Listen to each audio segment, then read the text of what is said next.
Dando continuidade à nossa leitura bíblica comentada. Estou aqui do lado de fora, a temperatura aqui deve estar mais ou menos uns 10, 12 graus.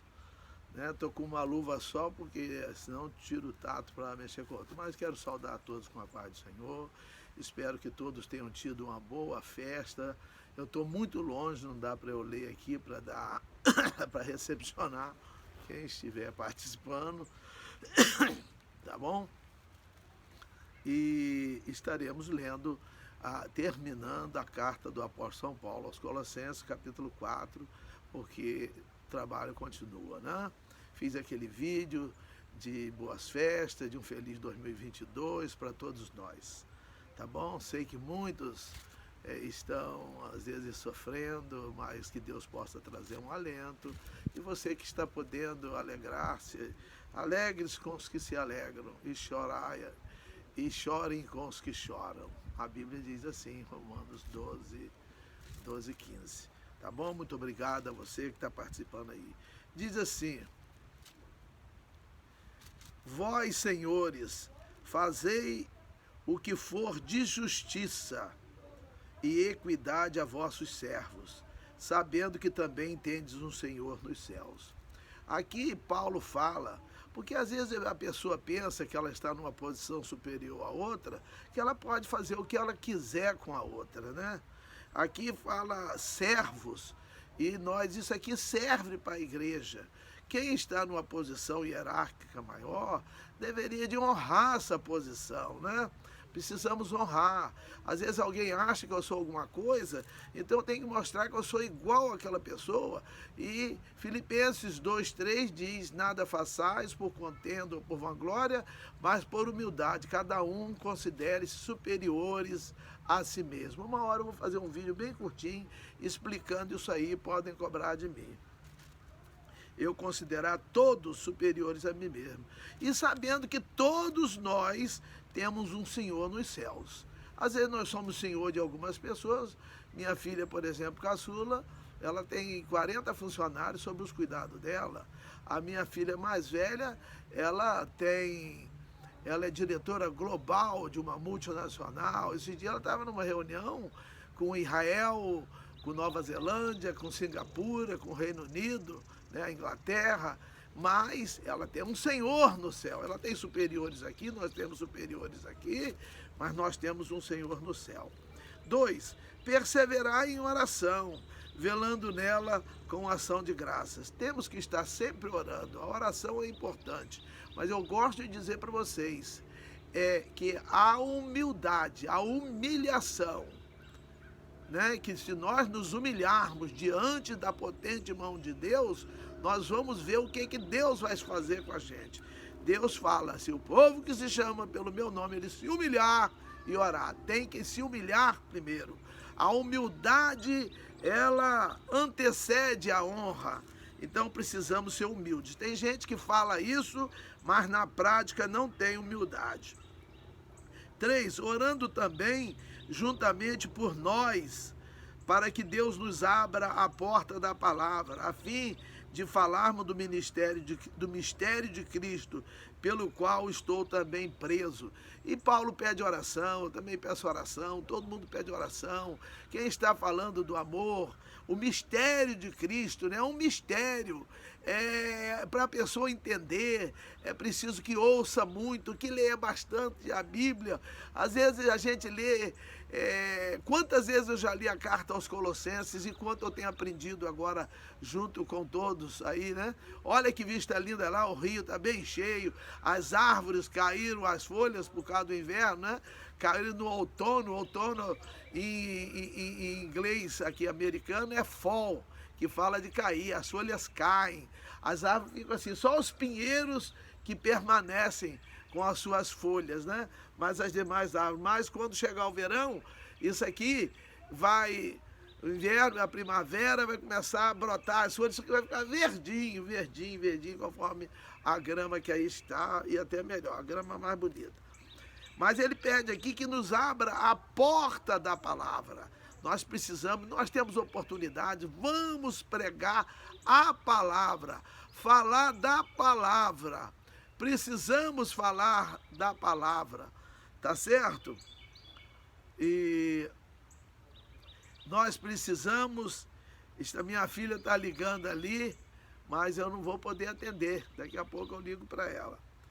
E a fim de falarmos do mistério de Cristo. Então, é a oportunidade de encontrar lugares que permitam que a palavra seja falada para falar do mistério de Cristo, pelo qual estou também preso. Né? Então, falar de Cristo não é falar de outras coisas que não vão resultar em nada para as pessoas. Nós precisamos falar de Cristo, né? Falar de Cristo e este ressuscitado, né? Paulo fala em 1 Coríntios 2:2, ele fala: nada me propus saber entre vós, a não ser a Cristo e este crucificado, né? 4, para que o manifeste, como me convém fazer, manifestar Cristo nas pessoas, mostrar Cristo conforme eles viram, conforme João disse, que eu falei na palavra do Natal, que ele tocou, ele falou, ele participou. Entendeu? 5, andai com sabedoria para com os que estão de fora, remindo o tempo. Nós temos que andar com sabedoria para com os que estão de fora, dando exemplo, né? Paulo mandou Timóteo ser o exemplo dos fiéis. Em 1 Timóteo 4:12, ele fala: ninguém despreze a tua mocidade, porque ele era jovem. Às vezes a pessoa pensa que o jovem, né? Um jovem profissional não sabe. Às vezes um jovem profissional sabe, né? E um velho não sabe. Isso aí não quer dizer nada. Mas ele disse lá: mas ser o exemplo dos fiéis na palavra, no trato, no amor, no espírito, na fé e na pureza. E aqui ele diz para nós andarmos com sabedoria, com os que estão de fora, os que não conhecem ainda. Nós temos que ter sabedoria para alcançarmos essas pessoas, para falarmos do amor de Deus para essas pessoas. E remindo o tempo. O que é remir o tempo? Resgatar o tempo. Porque o tempo que nós não conhecemos Jesus, eu passei 25 anos sem conhecer Jesus.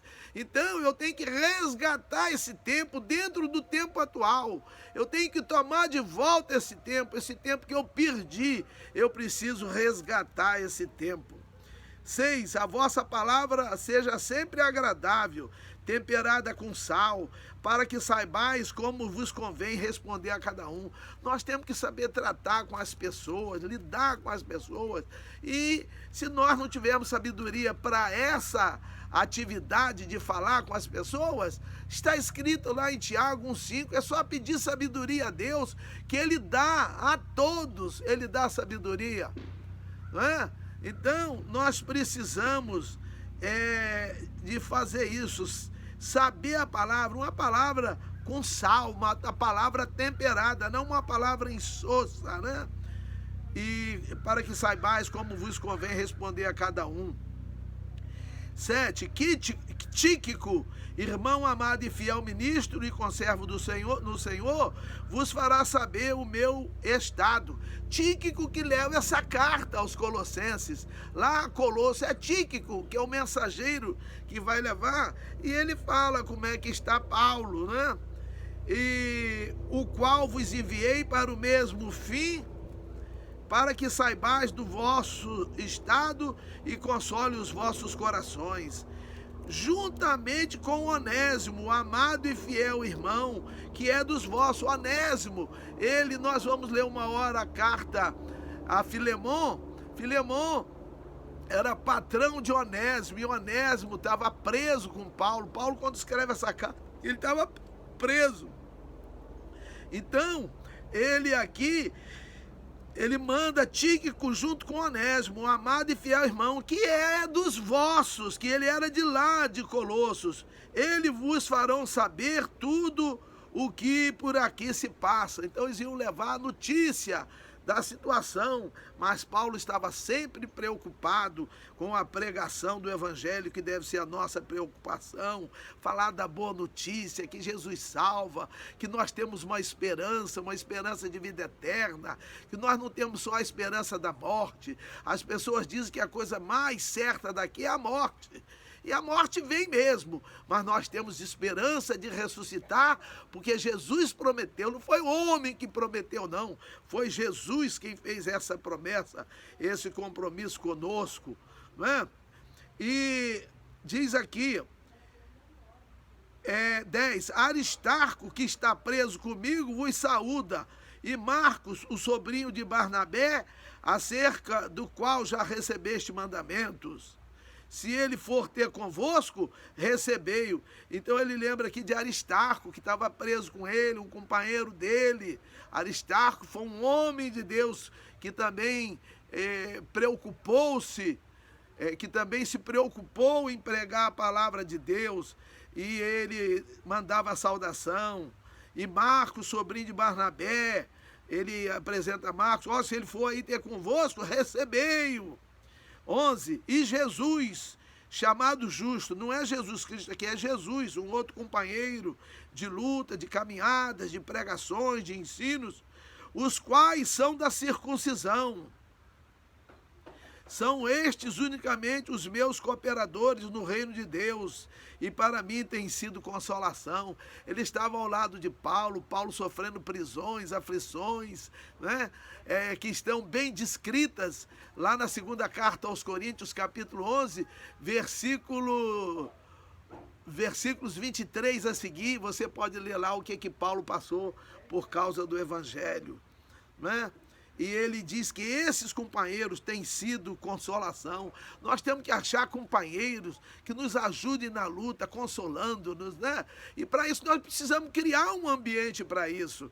Há pastores, presidentes que sofrem porque não tem companheiros, tem bajuladores, tem pessoas que não dizem não para elas, que não dão sugestões que sejam contrárias àquilo. Às vezes o pastor é um ser humano, ele é um homem, ele é um marido, ele é um pai, ele é um filho, ele é um avô, ele é um sogro, ele é um genro, ele é uma pessoa. E todos nós precisamos de ouvir as sugestões. Não é? 1 Tessalonicenses 5,21 diz, examinai tudo, retende o bem. Precisamos ouvir qualquer pessoa que venha trazer uma sugestão e nós vamos analisar. Precisamos ter companheiros que estejam ao nosso lado para dizer sim, concordando com aquilo, e não quando eles acharem que não, e nós vamos avaliar aquela palavra do companheiro, do amigo, né? Que é bajulador, ele vai sempre acompanhar a palavra do bajulado. E o bajulado, não aceite bajulação, não aceite de ninguém. Eu não bajulo nem minha mulher, nem meus filhos, nem meus netos, ninguém da minha parentela eu bajulo. Vou bajular os outros? Não vou mesmo, né? Não bajulo minha esposa, que é minha esposa há 42 anos, indo para 43. E eles têm sido consolação. 12, saúda-vos Epáfras, que é dos vossos, servo de Cristo, combatendo sempre por vós em orações, para que vos conserveis firmes, perfeitos e consumados em toda a vontade de Deus. Então, que coisa boa, né? Nós vermos aqui essa palavra em toda a vontade de Deus. 13, pois eu lhe dou testemunho de que tem grande zelo por vós, e pelos que estão em Laodiceia, e pelos que estão em Hierápolis. Eu estive lá nesses lugares aqui, estive em Colosso, em Laodiceia, em Hierápolis, tirei foto lá nesses lugares. E 14, saúda-vos Lucas, o médico amado, e Demas também estava com ele. 15, saudai aos irmãos que estão em Laodiceia, e a Ninfa, e a igreja que está em sua casa. Ninfa, ela cedia a casa dela para ser a igreja, o templo, né? As pessoas se reunirem lá na sua casa. 16, e quando esta epístola tiver sido lida entre vós, fazei que também o seja na igreja dos laodicenses, e a que veio de Laodiceia, lede a vós também. Então foi escrita uma carta para Colossos e outra para Laodiceia. e outra é para Laodiceia. E a de Laodiceia, ela não está aqui. Ela não aparece como uma carta escrita a Laodiceia. Mas Paulo pede para que leia essa carta de Colossos lá em Laodiceia. E é que foi enviada a Laodiceia seja lida em Colosso, né? E dizei a Arquipo: atenta para o ministério que recebeste no Senhor, para que o cumpras. Arquipo estava lá cuidando, trabalhando na igreja. E Paulo fala para